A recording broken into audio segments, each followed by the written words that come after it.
능력 행함과 예언이라고 하는 그런 말씀을 가지고 성령 시리즈 17번째를 여러분들과 함께 은혜 나눠보려고 합니다. 예수 믿고 구원받은 사람을 가리켜서 우리는 성도라 이렇게 말하고 있습니다. 영어로는 세인트죠. 성인이죠. 예, 성도라고 하는 말이 엄청나게 대단한 말씀이에요. 바로 이 성도라고 하는 말은 거룩한 사람이라 하는 그런 뜻이라는 거죠. 거룩이라고 하는 말은 세상과 구별됐다 하는 그런 의미가 되는 거죠. 그래서 세상 사람들과 구별된 것을 우리가 어떻게 알 수가 있겠냐는 것입니다. 우리는 성령의 체험을 통해서 비로소 세상 사람들과 우리를 구별할 수 있다고 하는 그 구별의 기준을 성령 체험으로다가 성경은 그렇게 우리에게 말씀을 하고 있는 것입니다. 성령이 우리에게 임하시면 성령은 우리의 인격을 지배하시고요, 우리의 성품을 지배하시는 분이 바로 성령님이시라는 거죠. 성령은 인간의 모든 능력을 초월할 뿐만 아니라 하나님만이 하실 수 있는 큰 일을 우리로 하여금 그렇게 하도록 그렇게 우리에게 허락해 주신다는 것입니다. 이렇게 성령 체험은 엄청난 삶의 변화를 통해 주실 뿐만 아니라 또한 세상과 구별된 그런 삶을 살도록 우리를 그렇게 인도하신다고 그렇게 말씀하고 있습니다. 여러분, 우리가 늘 암기하고 있는 그 십계명이요, 그거 십계명 그거 쉬운 거 아니죠. 십계명 그거 다 지킨다고 하는 것이 엄청나게 힘든 거죠. 그러나 이 유대 백성들은 십계명을 철저하게 지킬 뿐만 아니라 율법을 얼마나 확실하게 지킵니까? 이렇게 십계명을 잘 지키고 십계명에 따른 그 모든 율법을 잘 지킨다고 하는 것만 가지고서 거룩하게 되느냐? 거룩하게 될 수가 없다는 거죠. 그 철저한 율법을 지킴으로 말미암아 구원받느냐? 구원이 안 된다는 거죠. 아무리 우리가 거룩한 행동을 하려고 애를 쓰고 힘을 쓴다고 하더라도 율법을 가지고서는 도저히 구원받을 수 없다고 하는 것이 바로 성경이 우리에게 주신 그 말씀이라는 거죠. 그럼 구원받지 못할 율법을 왜 주셨느냐? 예, 율법을 통해서 비로소 우리는 예수 그리스도를 찾아갈 수 있는 그 길을 마련하기 위해서 우리에게 율법을 주셨다고 하는 것입니다. 오직 예수 그리스도를 영접해야만 우리가 구원받을 수 있다고 성경은 우리에게 말씀하고 있지 않습니까? 영접하는 자, 곧 그 이름을 믿는 자들에게는 하나님의 자녀가 되는 권세를 주셨으니 요한복음 1장 12절에 그렇게 우리에게 말씀하고 있지 않습니까? 영접하지 않냐고는, 예수 그리스도를 영접하지 않냐고는 아무도 구원의 길에 이룰 수 없다고 하는 사실을 우리에게 분명하게 말씀을 해주고 있습니다. 성령이 우리에게 임하시면 예수님의 신령한 그 인격과 모든 예수님이 하셨던 모든 능력을 바로 그대로 우리에게 나타내 주실 뿐만 아니라 예수님이 하시던 모든 일을 그대로 행할 수 있는 그런 권세를 우리에게 주시겠다고 약속해 주고 계시는 것이죠. 바로 이것이 성령 체험한 사람에게 주시는 성령의 7가지 은사라고 하는 것이죠. 그 성령에 주시는 9가지 은사 가운데 우리가 그동안 지혜와 지식의 은사와 믿음의 은사와 병 고치는 은사까지는 우리가 서로 함께 상고를 했지만은 오늘 함께 우리가 은혜가 나누고자 하는 것은 능력 행하는 은사와 예언의 은사를 성령 체험을 통해서 우리에게 주신다고 약속해 주고 계시는 것이죠. 그래서 성령은 바로 능력 행하는 은사를 주신다고 하는 것이 바로 오늘 우리에게 주시는 첫 번째 말씀이 되겠습니다. 예수님의 12제자 가운데에 늘 하나님의 그 사역을, 예수님을 통해서 하시는 사역을 직접 3년 반 동안이나 체험한 12제자 중에 하나인 빌립이 예수님에게 부탁한 말씀이 있잖아요. 선생님, 우리에게 하나님 한번 보여주십시오. 하나님 한번 보여주시면 원이 없겠습니다 하고 그렇게 그 빌립 사도가 주님 앞에 그렇게 부탁했을 때에 우리 주님께서, 빌립아, 내가 나와 이렇게 오랫동안 같이 함께 사역을 하면서 나를 보면서도 하나님을 보여달라고 하느냐? 나를 본 자가 바로 누굴 봤다는 거예요? 예수님을 본 자가 바로 하나님을 봤다는 거죠. 예, 이렇게 우리는 바라보고 그의 하는 모든 사역을 보면서도 그분이 누구신지를 깨닫지 못한다고 하는 것이죠. 그분이 누군지 깨닫지 못한다고 할 것 같으면 다른 말보다는 다른 말이 무슨 말이에요? 구원이 없다는 얘기죠. 예수가 누구신 것이 깨달아질 때에 비로소 우리에게 구원의 은혜를 주신다고 하는 사실을 오늘 우리에게 말씀해 주고 계시는 것이죠. 많은 사람들은 주님이 나와 함께 하신다고 하는 사실을 그냥 막연한 생각이나 관념적으로나 생각하기 때문에, 그래서 예수를 믿으면서도 그 은혜의 반열에 참여하지 못하고 그 능력의 반열에 참여하지 못하는 바로 그 원인이 뭐냐면은 예수를 관념적으로 생각하고 있기 때문에 우리에게 능력이 없다는 것입니다. 우리 주님은 있다면 있고 없다면 없는 그런 관념적인 분이십니까? 아니에요. 예수 그리스도는 바로 실존하시는 하나님이시라는 거죠. 우리와 함께 더불어 사시는 그런 놀라운 능력의 하나님이 여러분들과 함께 계시다고 우리에게 그렇게 말씀하고 있지 않습니까? 예수님의 실존을 가장 확실하게 체험한 사람들이 바로 누구냐면 예수님의 제자들이죠. 예수님이 부활하시고 승천하시기 전까지는 아무도 예수님이 하나님의 아들이시오 우리의 구원주이신 메시아인 것을 그냥 관념적으로만 알았다는 거죠. 그러니까 혹시라도 내가 남에게 죽을까봐 그 죽음이 두려워가지고서 그렇게 콕콕 숨어서 지날 수밖에 없는 것이 바로 아무리 주님의 제자라고 하더라도 하나님의 그 실존을 체험하지 못할 것 같으면 관념적인 하나님으로밖에 우리가 깨달을 수가 없다는 거죠. 관념적인 하나님은 우리에게 아무런 역사가 나타나지 아니하시고 아무런 능력이 나타나지도 않는다는 것이죠. 그래서 실존하시는 주님을, 성령을 체험한 제자들이 제일 먼저 체험하고 나니까, 주님의 실존이 체험이 되고 나니까 그 다음부터는 뭐가 없어지는 거예요? 두려움이 없어지는 거죠. 죽음의 두려움이 없어지는 거죠. 이 세상에 제일 무서운 사람들이 어떤 사람들이에요? 죽음을 두렵지 않게 생각하는 사람이 제일 무서운 사람들이죠. 아니 이거 해봤자 죽기보다 더 하겠느냐 하고서 뭐 죽기 살기로 다 대들면은 누가 당하겠습니까? 아무도 죽음 앞에 당할 사람이 없잖아요. 이렇게 제자들이 예수님의 실존을 체험하고 나니까 그 다음부터는 죽음의 두려움이 사라졌다는 거죠. 왜? 제자들에게는 뭐가 있어요? 부활의 소망이 있기 때문에. 내가 죽어봤자 다시 주님이 오시는 그날 부활한다고 하는 소망이 있기 때문에 죽음을 전혀 두려워하지 않죠. 지난주에 우리 박성준 목사님 사모님 참으로 하나님이 또 부르셔서 그 82년의 생애를 마감하시고서 그 하늘에 올라가셨는데, 그 올라가시면서도 그 고난 24년의 그 전신 마비의 그런 상황 속에서도 조금도 어려움이나 불편함을 느끼지 않으시고 항상 그 얼굴에 미소가 그냥 아주 하나 가득 얼굴에 머금고 계시는 그 이유는 뭐냐면 부활이라고 하는 소망이 있기 때문에, 장차 다시 만날 그 모든 가족과의 그 주안이 다시 만날 그 소망이 있기 때문에 전혀 죽음이 두렵지 않다고 하는 것이죠. 그래서 제자들이, 그렇게 숨어있던 제자들이 이제 성령의 은혜를 체험하고 나니까 죽음이 두렵지 않아서 다 한비하게 나와서 그 관원들과 모든 대제사장들 앞에서 하나님 앞에 너희 말을 듣는 것이 하나님의 말씀 듣는 것보다 옳은가 한번 너희 생각해봐라 하고서 이렇게 어느 안전이라고 해서 다 한비하게 그렇게 선포합니까? 부활의 소망이 있기 때문에, 부활의 능력이 있기 때문에 그 부활의 능력으로 말미암아 어느 누구 앞에서든지 다 한비하게 이야기할 수 있는 그런 권세가, 능력이 나타난다고 하는 사실이죠.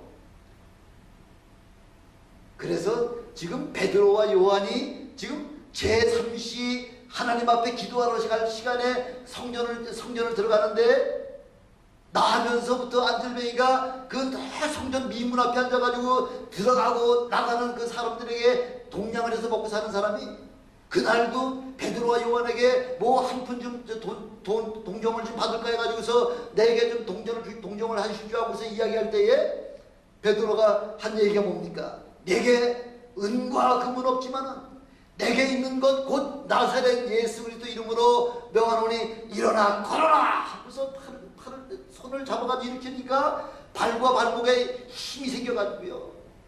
그러면서 걷기도 하고 뛰기도 하며 하나님을 찬양하면서 성전에 한 번도 불구자는 성전 안에 들어갈 수가 없는 그런 상황이었기 때문에 이제는 더 이상 불구자가 아니라는 거죠.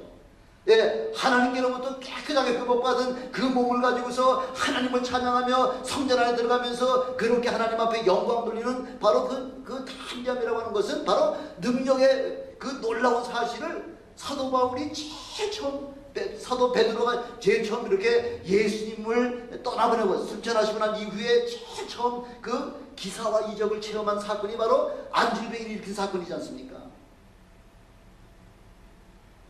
그 다음부터 모든 제자들은 이제 어이구 나도 이렇게 능력이 나타나네. 나도 주님이 하시던 일이 이제 나도 할 수 있다고 하는 그 자신감이, 그 능력의 확신이 이제는 다 완전히 나오기 때문에 도르가가 마침 죽었다고 하는 소식을 듣고 도르가에게 가가지고서 그 죽은 도르가에게 안수하니까 도르가가 살아나지 않습니까? 도르가는 늘 선행을 하고 구제를 많이 하는 그 여인이었었는데 사도 베드로가 가지고 안수, 뭐 어떻게 안수했다고 하는 이야기는 안 나와 있지만은 사도 베드로는 예수님께서 죽은 자를 살리는 그 세 건의 사건마다 다 베드로를 참여했던 사건이기 때문에 예수님이 하셨던 그 방법대로다가 나사로야 나오너라, 도르가야 일어나거나 이제 그렇게 했겠죠. 달리나고 하고 그렇게 또 좀 더 기도했을지도 모르죠. 예, 그 야이로의 그 회당장 야이로의 딸을 살리실 때 우리 주님께서는 달리나고 일어나라 소녀야 일어나거라 그렇게 기도를 어떤 방법으로 기도했든지 간에 베드로가 기도하니까 그 죽은 도르가가 살아나는 역사를 바로 능력 행하는 사건을 베드로가 이제는 예수 그리스도가 아니라 내가 이제 그 사역을 시작하게 됐다고 하는 사실이죠. 사도 베드로만 그런 역사가 일어날까요? 아니에요. 여기 앉아 계신 저와 여러분에게도 동일한 사건이 일어날 줄 저는 확실하게 믿습니다. 예, 그런 여러분들이 되시길 주님의 이름으로 축원합니다. 평생 그 감옥도 도둑질이든 강도든 뭐 못된 짓을 해가지고서 감옥을 자기 집 안방을 들락날락 하듯이 그런 사람들이 모여있는 곳이 있잖아요. 한국이 어디예요?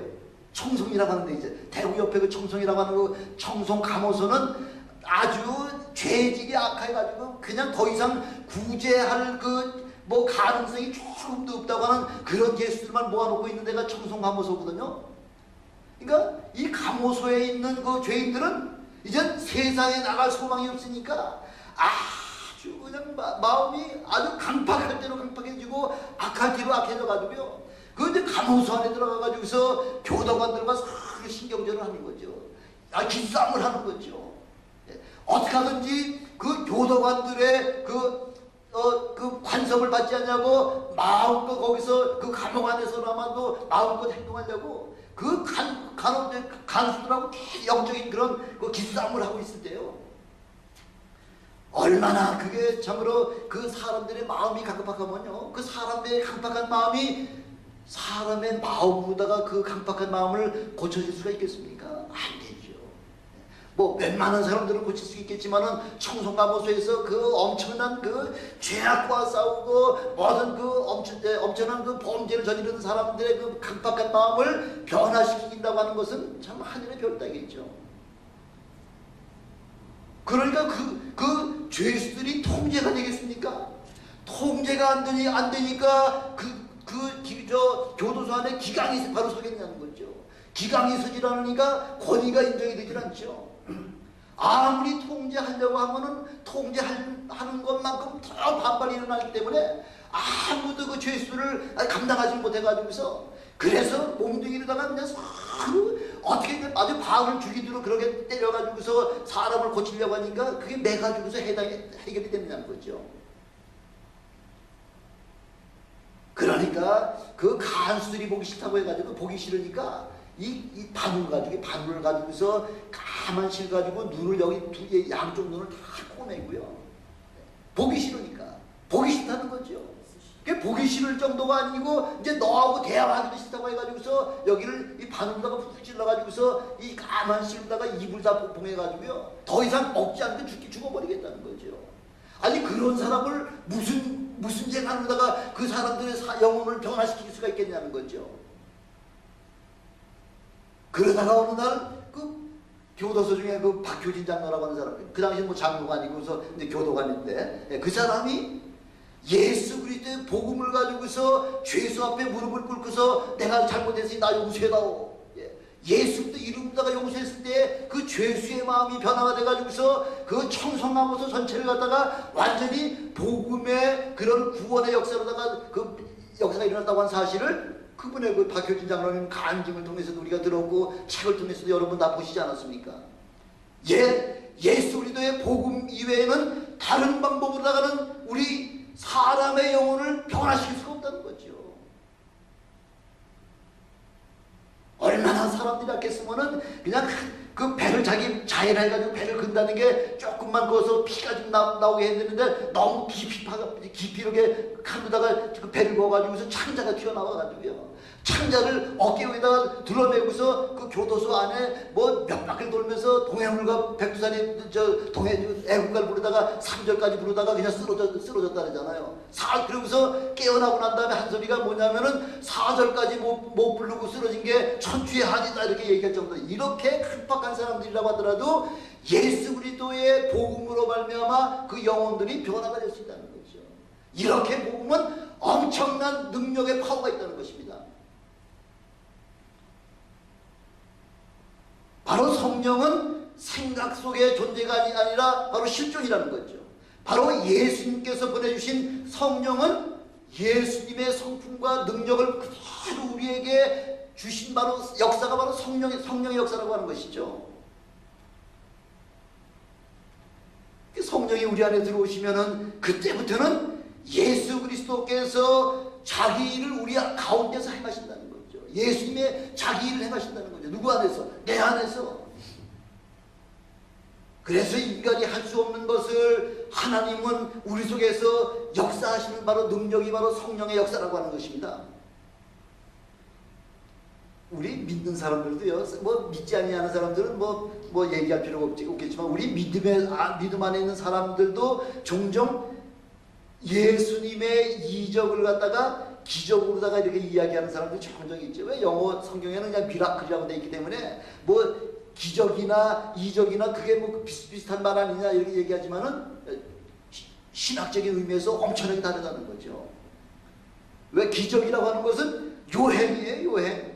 어떻게 나 전혀 가능성이 없는 건데 어떻게 하나 요행으로 한번 됐다. 이거 기적이라 그랬죠.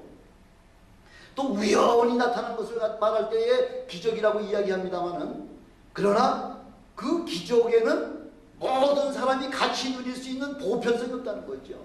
그러나 이적은 믿고 행하는 자들에게 동일하게 나타나는 것이 바로 이적이라는 거죠. 마가복음 16장 17절 18절에 보니까 믿는 자들에게는 이런 표적이 따르리니 곧 귀신을 쫓아내며 새방언을 말하며 뱀을 집으며 무슨 독을 마실지라도 해를 받지 아니하며 병든 자에게 손을 얹은 즉 나으리라. 이건 모든 믿는 모든 자들에게 주시는 하나님의 보편적인 능력이라는 거죠. 여러분들은 그 보편적인 능력으로다가 마음껏 주님의 능력을 사용하시는 여러분 되시길 주님의 이름으로 축원합니다. 예. 그래서 요한복음에 너희가 믿으면은 하나님의 영광을 보리라 이렇게 말씀하고 있잖아요. 너희가 예수 그리스도 나를 믿기만 하면은 하나님의 영광을 너희들은 볼 수가 있다고 하고서 그렇게 우리 예수님이 선포하고 계시잖아요. 능력 행함이라고 하는 것은 천재지변까지도 변화시킬 수 있는 것이 바로 예수 그리스도의 능력 행함이라는 거죠. 예수님께서 그 배를 타고 가시다가 파도가 그냥 넘치게 배 위에 파도가 막 들어와가지고 막 뱃속에 물이 잠겨가지고 배가 빠질 정도로 그렇게 됐을 때 예수님은 뒤에서 그 고물을 베시고 주무실 때 제자들이 그냥 잠시 잠깐 후면은 물에 빠져 다 죽게 생겨가지고서 선생님 우리는 죽도록 이렇게 내버려 두실 겁니까? 할 때 주님께서 일어나가지고서 바람아 잔잔하라 파도야 멈춰라 하면서 이렇게 명하시니까 바람과 파도가 잔잔해지는 그 모습을 바라보면서 제자들이 그 토해낸 그 고백이 뭐예요? 저가 뉘기에 바람과 파도도 잔잔케 하느냐? 바로 그분이 누구세요? 바람과 파도를 지으신 창조주 하나님이시잖아요. 예수님만 그런 능력을 행하시나요? 아니에요. 예수님이 승천하시면서 예수님이 하시던 모든 권세와 능력을 다 누구에게 맡겨주신 거예요? 저와 여러분들에게 맡겨주시고 떠나셨잖아요. 나를 믿는 자들에게 이런 표적을 행하리니 믿기만 하라는 거죠. 예수님의 제자들만 그런 능력을 행하셨습니까? 아니에요. 저같이 이렇게 별볼일 없고 하찮은 저 같은 사람에게도 하나님의 그 능력 행하는 은사를 갖다가 저에게도 주셔가지고요. 지난번에도 뭐 몇 번 말씀을 드렸지만은 저희 집하고 그 옆집하고 이런 아랑들이 나무가 서 있는데 그 나무가 뿌리가 와가지고서 우리 담을 들어올리고요. 이 철문인데 철문이 이렇게 담이 들려지니까 문이 닫히질 않아가지고요. 그래서 그 옆집에 가서 이렇게 그 상황을 보여주면서 이 나무가 이렇게 좀 우리 집으로 들어와가지고서 담도 이렇게 들려 올라가고 철문이 좀 이렇게 닫히고 열리지 않으니까 그 나무 좀 잘라달라. 그러니까 그 미국 사람이 안 된다는 거예요. 왜? 나에게는 그 그늘이 필요하기 때문에 그 나무를 자를 수가 없다는 거죠. 그럼 우리 믿음의 사람은 뭐밖에 없습니까? 기도밖에 더 있습니다. 거기 나무가 쫙 그 집하고 우리 집 사이에 나무가 이런 나무가 한 20년도 더 된 나무가 쫙 있는데 하나님 앞에 기도했죠. 하나님, 저 나무가 지금 우리 뿌리가 우리 집을 지금 해치고 있는데 저 나무 죽여주십시오. 얼마쯤 있다니까 나무가 위에서부터 바짝 말라가지고 내려와가지고서 그 푸르던 잎이 아주 어마어마한 나무가 그냥 그 나무 하나만 그 뿌리가 우리 집으로 들어오는 그 나무 하나만 그냥 죽어버린 거죠. 그러니까 그 주인이 쫓아와가지고서 벌써 제가 몇 번 나무 잘라달라고 얘기를 한 그런 과거가 역사가 있기 때문에 쫓아와가지고서 네가 여기에 케미칼 뿌렸지 화학약품 뿌려가지고서 나무 죽였지. 그래? 한번 그 땅을 소일 테스트라 그러죠. 땅을 토양을 해가지고서 소일 테스트 해보면은 거기 케미칼을 뿌렸는지 안 뿌렸는지 또 확실하게 알 수 있으니까 만약에 소일 테스트 해가지고 그 토양 검사해가지고서 그 화공작품이나 뭐 그런 것들이 섞여 있다고 할 것 같으면 너 법원에 가다 수를 해라. 그래서 벌금을 우리가 모든 배상 다 해줄게.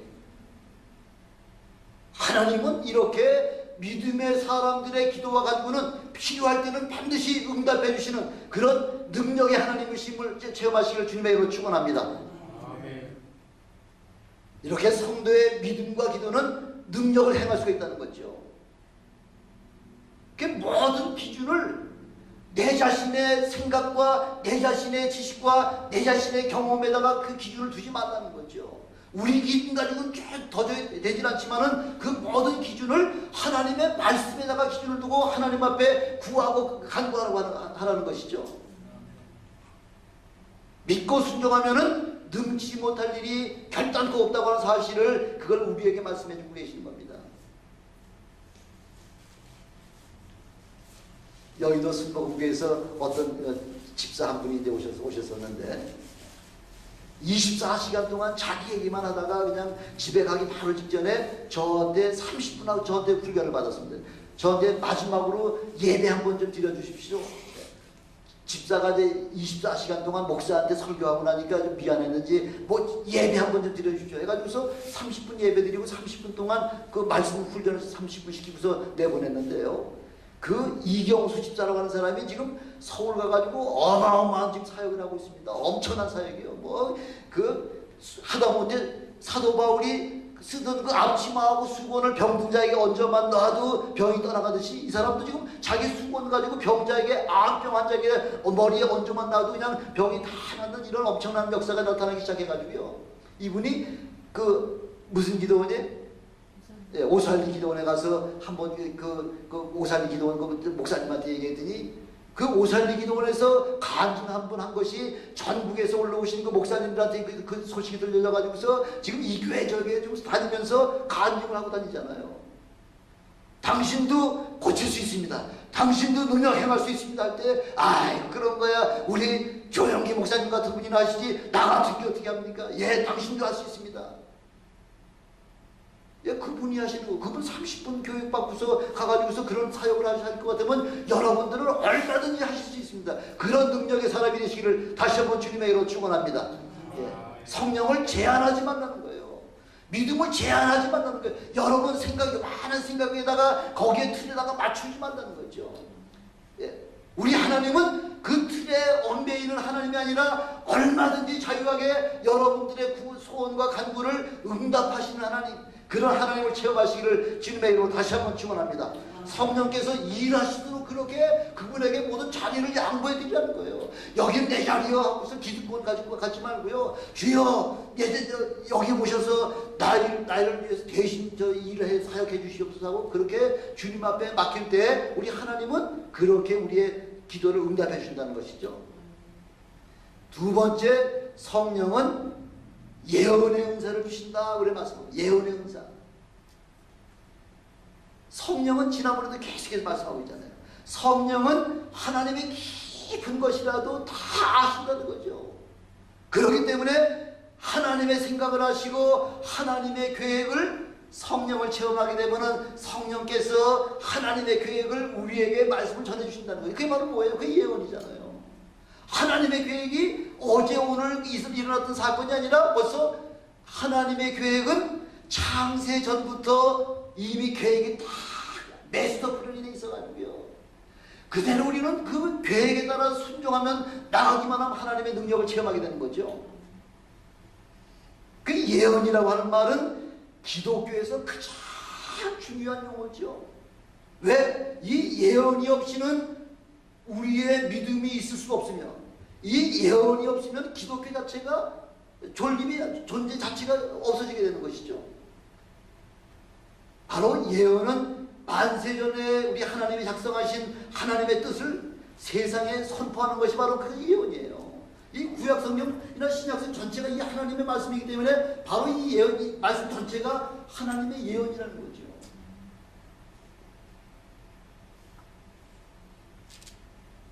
그래서 우리 하나님은 천사들을 통해서 선지자들에게 일일이 다 말씀해 주신 그 사건이 바로 무슨 말씀이에요? 구약 성경이잖아요. 천사들을 통해서 우리에게 전해 주신 말씀이 바로 구약 성경이고요.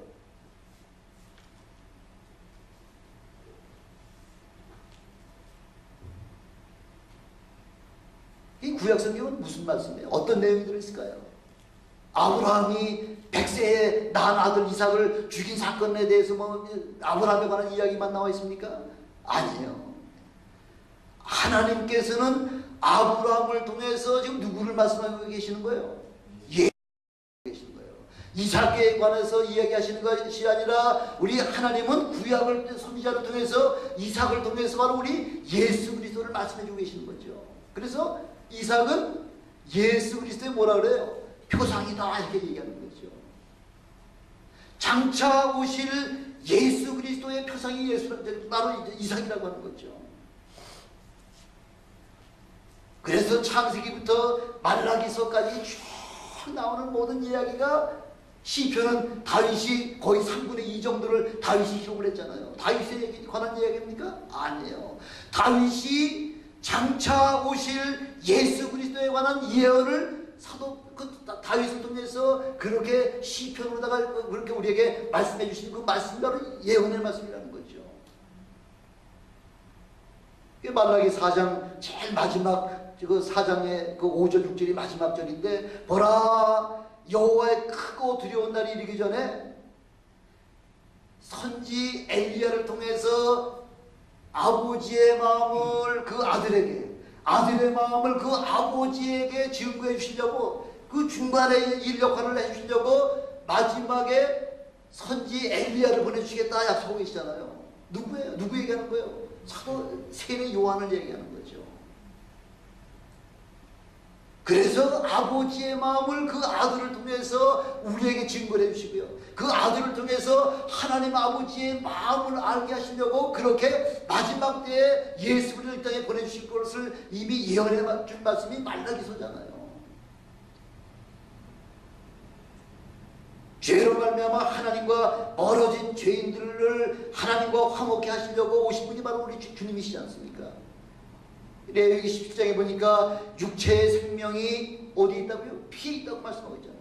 그래서 피가 아니고서는 죄를 속할 수가 없다 하는 사실을 레위기서를 통해서 우리가 분명히 말씀해 주고 있습니다. 그 죄 없는 요즘 피가 피 때문에 모든 우리 성인병 거의 대부분이 다 피에 관한 문제잖아요. 우리 피가 조금 걸쭉하다 싶으면 벌써 몸에 이상이 오는 거죠. 그것 때문에 발을 잘라야 되고 눈이 보이질 않는 그런 엄청난 그 복합 증세들이 얼마나 많이 나타납니까?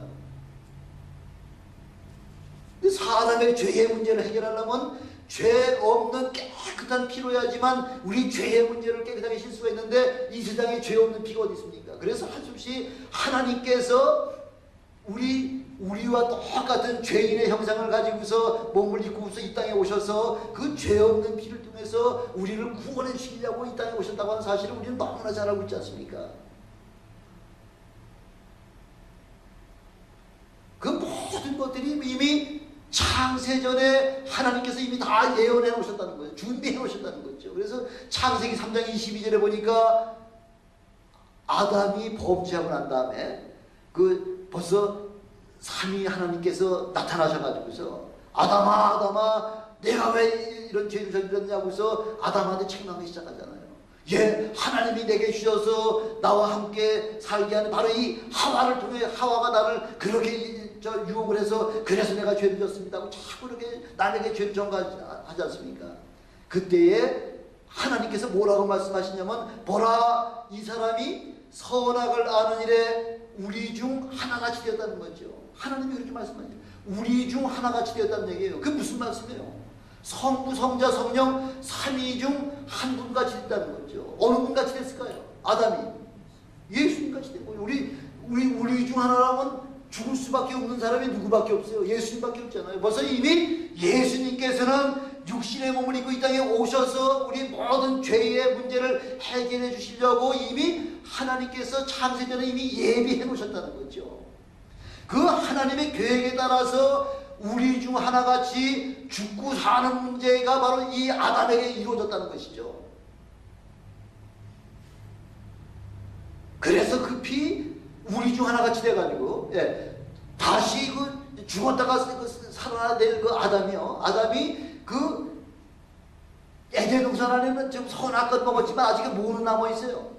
생명나무 열매가 아직 남아있잖아요.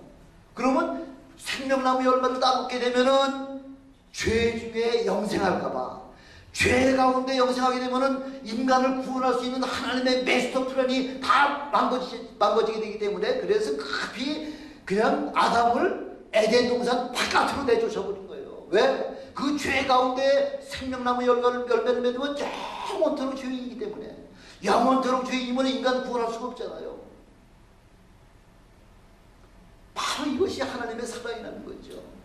아담이 그 죄 가운데 영생하게 되면은 다른 인류가 구원이 되지 못하기 때문에 얼른 에덴 동산 바깥으로 내쫓아가지고 화영검으로다가 에덴 동산을 지켜가지고 더 이상 들어와서 생명나무 열매를 따먹지 못하도록 그렇게 내보내셔서 결국은 예수 그리스도를 통해서 온 인류를 구원하시려고 하는 하나님의 계획이 그 가운데 벌써 창세기 3장에 벌써 나와 있잖아요.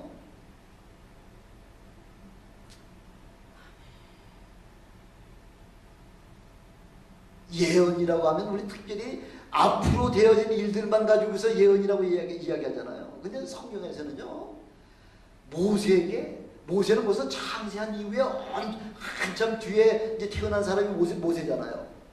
근데 모세는 앞에 일만 예언한 것이 아니라 뒤에 과거 하나님께서 온 인류를 창설하신 그 과거를 하나님께서 모세로 하여금 본으로 만들었다는 거죠. 그래서 하나님이 세상을 창조하시고 그 아담이 범죄하는 그 모습을 자세하게 기록하면서 여인의 후손이 나와서 비로소 온 인류를 구원할 것이라고 하는 사실을 이미 창세기 3장 15절에 이렇게 말씀하고 있지 않습니까?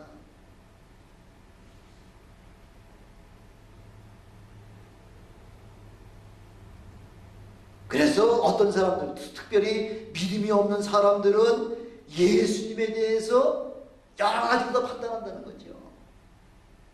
얼마든지 그 겟세마네 동산에서 기도하시면서도 얼마든지 도망갈 수 있는 기회가 있었는데도 불구하고 도망가지 않냐시고 그 사람들에 붙잡혀가지고 사는 건 결국은 자살행위다 이렇게 얘기하는 거죠. 예수님은 그렇게 인류를 위해서 죽으신 것이 아니라 자살행위를 했다는 거죠. 또 어떤 사람들은 이야기하기를 예수님은 남에 의해 가지고서 십자가에 못 박아 타살당하신 분이다. 또 어떤 사람은 지난주에 우리가 그 김익현 목사님의 설교 중에서도 한 말씀하시죠? 이사야 53장 4절에 보니까 그는 뭐 때문에 죽었다는 거예요. 예수님은 뭐 때문에 죽었다는 거예요. 다 모든 사람들은 이야기하기를 예수는 그가 마땅히 징벌을 받아서 하나님 앞에 징계를 받았기 때문에 그렇게 해서 죽었다고 이렇게 사람들은 생각한다는 거죠. 아니라는 거죠. 만약 그렇게 한다고 할 것 같으면 예수님과 우리와의 구원의 관계는 아무것도 아니라는 거죠. 예수님은 자살하신 것도 아니요, 타살당하신 것도 아니요, 또 그 자기가 받을 형벌 때문에 그래서 죽으신 그런 우리 예수님이 아니시라는 거죠. 예수님은 요한일서 4장 3절에 보니까 육신으로 오신 것을 육신으로 오셔야만 되잖아요. 육신으로 오셔야지만 뭐 할 수 있기 때문에 피 흘려 죽으실 수가 있기 때문에 육신으로 오셔야지만 매 맞을 수가 있기 때문에 그가 채찍에 맞음으로 너희가 나음을 입었도다 이렇게 말씀하고 있잖아요. 그분은 채찍에 맞기 위해서 육신의 몸을 입고 오셔야 되고 피 흘려 죽으셔야 하기 때문에 그래서 육신의 몸을 입고 이 땅에 오신 거죠. 뭐 다른 것 때문에 다른 이유 때문에 이 땅에 오신 것이 아니라는 거죠. 그래서 예수님께서 육체에 오신 것을 부인하는 자마다 적그리스도형이다 이렇게 말씀하고 적그리스도라는 거죠. 하나님의 예언의 모든 말씀을 우리 주님께서는 십자가의 죽으심으로 말미암아 모든 예언을 완전히 성취하셨다는 거죠. 창세전부터 죽기로 작정된 대로 죽으셨다는 겁니다. 바로 예수님은 성경에 보니까 법 아래서 율법 하나님의 그 법대로 죽으셨다고 말씀하고 있잖아요. 하나님의 법이 무엇인데? 하나님의 법은 어떤 법이에요? 율법 아래 난 사람들은 반드시 어떻게 된다는 얘기예요. 율법 아래 나게 하신 분은 반드시 율법 아래 죽어야 된다는 거죠. 율법에서는 뭐라고 말씀하고 있죠? 사람이 한번 낳았다가 죽는 것은 정한 이치다 이렇게 말씀하고 있잖아요. 사람은 누가 됐든지 간에 낳으면 반드시 죽도록 되어 있는 거죠. 그게 하나님의 율법 아래에서 율법의 법칙이라는 거죠.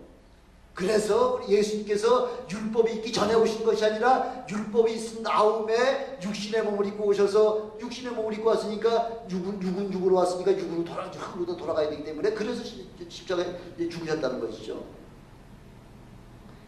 하나님의 뜻대로 하나님의 예정대로 하나님의 계시대로 죽으신 것입니다. 그래서 요한복음 10장 17절 18절에 보니까 나는 목숨을 얻기 위하여 목숨을 버리노라. 목숨을 다시 부활하려고 할거든 목숨을 얻기 위해서는 목숨이 어떻게 돼요? 죽어야 되는 거예요. 목숨을 버려야 된다는 거죠. 이는 내 목숨을 빼앗을 자가 있다는 것이 아니라 나는 버릴 권세도 있고 다시 얻을 권세도 있으니 이 계명은 내 아버지에게서 받았다 하고 말씀하고 있잖아요. 예수님께서 이 땅에 오셔서 죽으시고 부활하신 것은 다른 말로는 뭐예요? 계명이라고 말씀하고 있잖아요. 하나님께로부터 받은 계명이라는 거죠. 그래서 예수님께서 십자가에 운명하시기 바로 직전에 지난번에도 한번 말씀드렸지만 바로 이제 1, 2분 있으면 예수님이 이제 십자가에 가서 운명하시는 그 시간인데 그때 기근 가만히 계시다가 뭐라고 말씀하셨죠? 내가 목마르다. 아니 목 마르면 어떻고 목 안 마르면 어떨 거예요? 차라리 아마 예수님은 십자가에서 그 십자가의 그 모든 고난과 고통 때문에요. 차라리 그냥 아프다고 하면서 아마 비명을 차라리 지르는 것이 내가 목마르다 하신 말씀보다 훨씬 쉬울 거예요. 곧 몸에 고통이 찢어지는 고통 때문에 하고 죽으실 수 있는 거지만은 그렇게 안 하셨다는 거잖아요. 내가 목마르다. 그래가지고서 신포도주를 그 솜에다가 찍어가지고서 입에다가 좀 묻혀주니까 그 다음에 하신 말씀이 뭐예요? 내가 다 이뤘다는 거죠. 예, 구약의 창세기로부터 말라기서까지 그 약속한 예언하신 모든 말씀 가운데에 내가 목마르다 하는 그 말씀이 있어야지만 바로 그분이 우리의 메시아라는 거죠. 우리의 구원주 예수 그리스도라는 거죠. 바로 그분이 하나님의 아들이라는 거죠. 그 목마르다 소리 안 했으면 그분은 메시아가 아니에요. 구원주가 아니세요. 그것까지 바로 죽으시기 직전까지 구약의 예언의 말씀 중에서도 한 가지라도 빠짐없이 완벽하게 이루시게 하려고 내가 목마르다 하시면서 그 목마른 그 신포도를 조금 마시자마자 그 다음에 내가 다 이루었다. 아버지여 내 영혼을 받아 주시옵소서 하고서 그렇게 주님 앞에 하나님 앞에 그렇게 고백하고서 그 생명을 운명하셨다고 그렇게 말씀하고 있지 않습니까? 예, 우리 주님은 100% 성경을 구약 성경의 모든 예언의 말씀을 한 가지도 빠짐없이 100% 응하시고 십자가에 죽으신 사실을 깨달으실 주님의 여러분 축원합니다.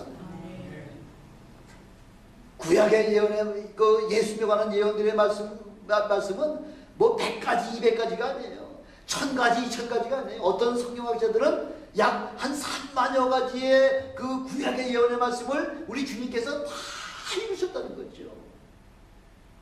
여러분 아마 그 믿지 않는 사람들은 종종 그 아마 안 믿는 사람 안 믿을 때 예수 안 믿을 때는 종종 아마 전보러 많이 다니셨을 거예요.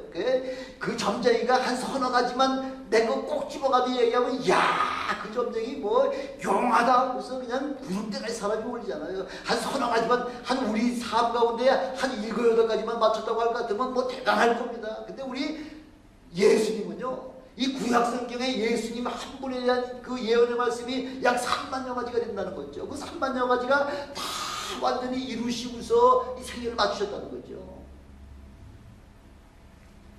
그 예수님은 역사의 한 중간에 서 있다잖아요. 한복판에. 그래서 예수 이전을 갖다가 비포 크라이스트 예수님 이후의 시대를 갖다가 아노 도미니 주 이후라 하고서 그렇게 역사의 기준은 바로 우리 예수님이 역사의 중심에 서 있다는 거죠. 지금 역사는 그냥 물결 흐르듯이 그냥 역사가 흘러가는 거냐? 아니에요. 무슨 우리 하나님께서 창세전부터 모든 것을 다 마스터 플랜을 다 짜놓으시고요. 그 역사의 그 모든 역사의 수레바퀴는 하나님의 계획에 따라서 지금 진행되고 있다고 하는 것이죠. 여러분 요한계시록 읽어보셨잖아요. 요한계시록 사도 요한이 바로 2000년 전에 기록한 그 요한계시록에 보면요 2000년 후에 컴퓨터가 나온다는 것을 그 요한이 어떻게 알았겠어요? 모든 물품을 구입하고 판매하고 구입하는 모든 과정을 바코드 시스템으로 다 해준다는 걸 어떻게 알았겠냐는 거죠. 그 바코드가 또 진전이 돼가지고 이제는 베리칩이라고 하는 그 시스템으로다가 지금 서서히 바뀌어가지고요. 그 일들이 지금 착착착착 진행돼 가면서 주님이 오실 모든 일들을 지금 성경은 1.1획도 아주 오류가 없이 계속 진행되어 나가고 있는 사실을 요한계시록 읽어보면 너무너무 깜짝 놀라는 거죠. 그러니까 이 성경 말씀을 어떤 말씀이라고 해요? 하나님의 말씀이요 신묘 막직한 말씀이다 이렇게 말씀하고 있잖아요. 얼마나 기가 막히죠. 아니 21세기 그 과학의 첨단 문화를 어떻게 2000년 전에 사도 요한이 어떻게 알았겠냐는 거죠. 예, 성경의 모든 말씀은 창세전부터 미리 작성된 그런 하나님의 계획이기 때문에 그 계획대로다가 성경에 이미 다 기록이 되어 있고 우리는 이제는 믿기만 하면 되는 거예요. 주님 앞에 나와서 말씀대로 순종하기만 하면은 여러분들의 모든 문제는 하나님께서 다 책임져 주시고 그렇게 진행해 나가신다고 그렇게 말씀해 주고 계십니다. 요즘 신령하다고 하는 사람들 조금 나오시죠. 신령하다는 사람들. 그래가지고서 뭐 하나님 그 음성 다 들었다고 이야기를 하긴 하죠. 근데 뭐 말씀이 그 뭐 하나님이 말씀이 아니고 그냥 사람이 각각 자기가 받은 말씀대로다가 이게 하나님이 주신 말씀이라고 그렇게 해가지고서 예언한 그 예언들이 지금 맞아 들어가나요? 안 맞아 들어가죠. 1992년 10월 28일 날 그 사건 여러분 잘 아시잖아요. 이장님 사건이요. 제가 중국 갔더니 아주 중국 천지를 갖다가 아주 이장님기가 와가지고서 아주 뒤엎어놔가지고서 그 조선족 중에서 아주 지도자들, 유명한 지도자들이 몇 사람이 지금 형무소 들어가 있다고 하면서 안타까워하더라고요. 참 믿음이 엄청나게 좋은데 글쎄 그 이장님 사건 때문에 지금 감옥에 들어가 있어요. 아니에요. 1992년 아니에요. 요즘도 지금 뭐 7월 달에 10월 달에 무슨 올림픽 있으면 거기에 폭탄이 떠나가지고 사람이 수만 명이 죽을 겁니다. 그래서 뭐 얘기를 자꾸 하지만은 그거 아니에요.